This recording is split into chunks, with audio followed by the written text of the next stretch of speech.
یہ علماء کرام کا نہ کسی انعام اور احسان سے کم نہیں، اللہ کا انعام اور احسان ہے۔ تو شاعر لکھتا ہے، والد محترم کے وہ پڑے ہوئے خوبصورت اشعار سماعت کیجئے۔ شاعر لکھتا ہے، جانور پیدا کیے تیری وفا کے واسطے، کھیتیاں سر سبز ہے تیری رضا کے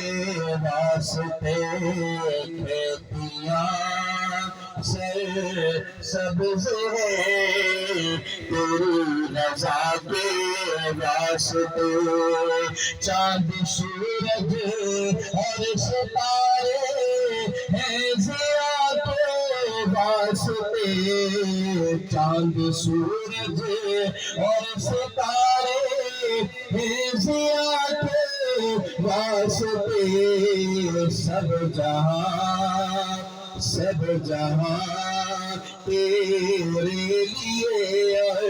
تو خدا کے واسطے، سب جہاں تیرے لیے تو خدا کے واسطے، اور دی زبان حق نے سنائے کبریا کے واسطے،